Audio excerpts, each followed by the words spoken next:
promise, hope, and disappointment as another whistleblower tells his story, by Charles Lear. On Saturday, January 18th, there was a much-hyped exclusive on NewsNation, presented by Coulthart. What was promised was testimony from a whistleblower, along with video to back it up that a government UFO crash retrieval program does indeed exist. There was much excitement on social media, but once the episode aired, there was much anger and disappointment, the main complaint being that the video was less than convincing. While there was a lot of focus on the video, there was another focus on what we believe should always be the first principle when examining claims of this nature, and that is, consider the source. The first source to consider is Coulthart. Coulthart has a long history as a presenter of sensationalized UFO stories on news programs. We first ran into him as we were working on a blog about the 1993 Coulthart, a village in Shropshire, England, incident which involved reports by witnesses in the area of lights and objects in the sky. Many of these were convincingly argued by Jenny Randalls and consultants to the British UFO Research Association to be the result of a satellite booster rocket re-entering the atmosphere at the time. The most dramatic report was by meteorological officer Wayne Elliott at RAF Shawbury, though he later reconsidered and felt that a police helicopter with a searchlight chasing a car was a plausible answer for his sighting. On an Australian News 7 Spotlight episode hosted by Coulthart, which features Nick Pope discussing the case, animations throughout show a slow-moving, large triangular-shaped craft shining a spotlight down on the ground, and Coulthart describes what was reported over RAF Shawbury as a clearly structured black triangular craft. Out of 29 reports during the incident that made it into the MOD files, hence Nick Pope, there was only one of a triangle with a central red glow, and 2 reports of 3 lights, one of which was from Elliott. Elliott told researcher David Clark that he would prefer to describe what he saw in terms of lights rather than any discernible shape. Coulthart's involvement in a messy instance of sensationalistic journalism in 2015 for a Channel 9 60 Minutes episode is described on the Australian Broadcasting Corporation website, Media Watch. The episode featured an alleged pedophile ring in London involving a secret network of the highest office holders in the land, past and current members of Parliament, cabinet ministers, judges, diplomats, even one of the country's top spies. According to the article, the witness's credibility subsequently collapsed, and £100,000 was paid out by the Metropolitan Police to the widow of one of the accused.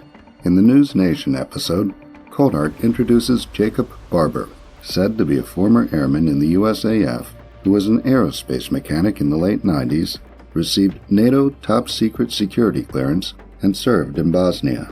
According to NewsNation, he was also recruited in the Air Force Special Operations, known as Combat Control. He would eventually go on to work in a non-official capacity for the Defense Department and the intelligence community. 3 men said to be former Special Operations soldiers are presented to corroborate his claims. 2 say he is someone they can depend on, and 1 says, absolutely, to Coulthart asking if we've recovered craft, but Coulthart doesn't ask if Barber was in special ops. According to Barber, the events of 9/11 led him to move to California, and he ended up on a path that led him to being contracted as a helicopter pilot for a crash recovery team. He says he flew a helicopter at a military testing site in the desert that he calls the Range, and describes seeing unusual things, most notably objects with transmedium capabilities that could pass through solid earth. He then goes on to claim that he was involved in the recovery of an egg-shaped object that didn't look to him to be human-made, and a disc with 8 segments he calls an 8-gon. According to him, he was overwhelmed with emotion during recovery of the 8-gon and feels he was possessed by something feminine and godlike that continues to protect and guide him. He says the craft was called into land by what he calls a psionic team using psychic powers. The exclusive video, said by Coulthart to have been independently obtained by NewsNation, shows green night vision footage of an egg-shaped object at the end of a long cable being set down on the ground. The noise of a helicopter is heard throughout.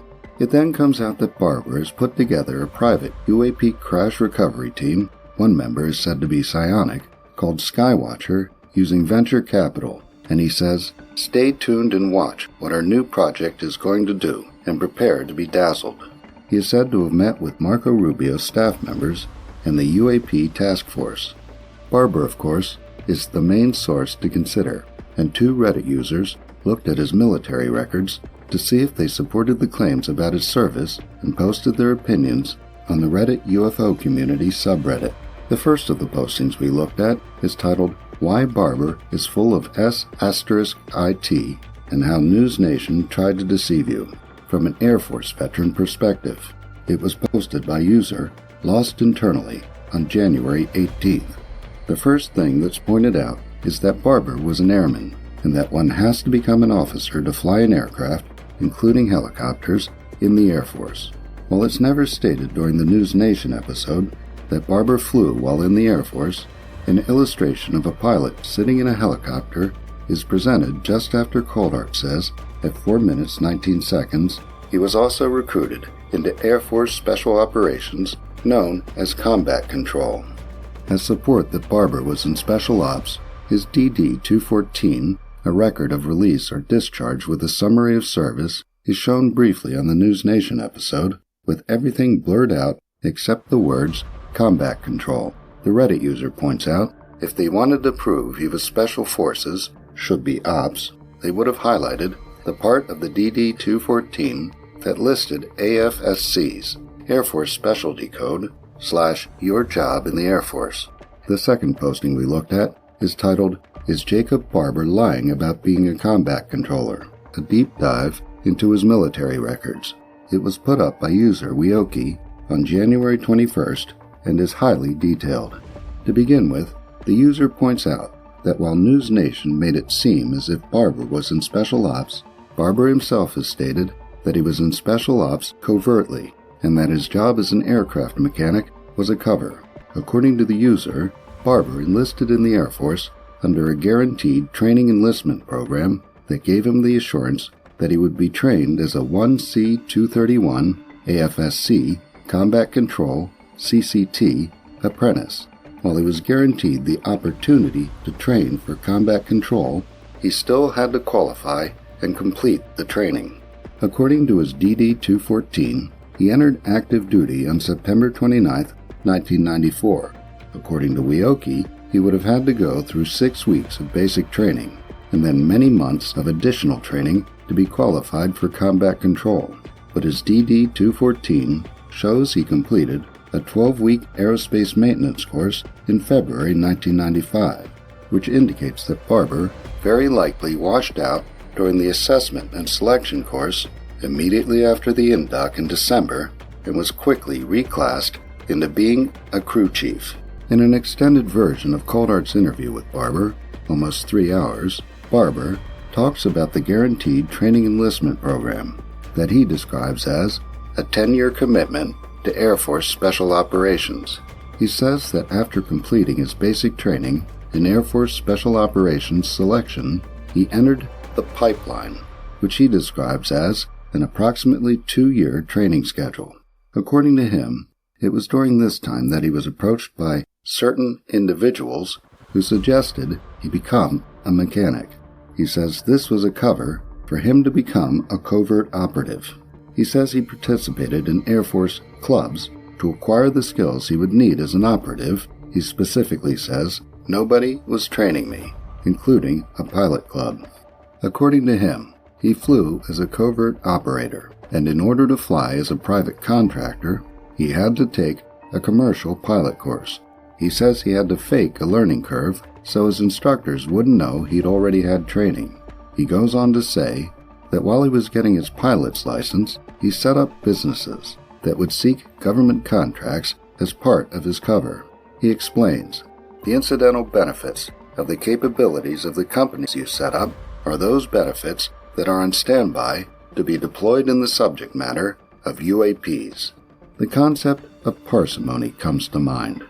Charles Lear is the author of Crashed Saucers and Malevolent Aliens, available at Amazon.com.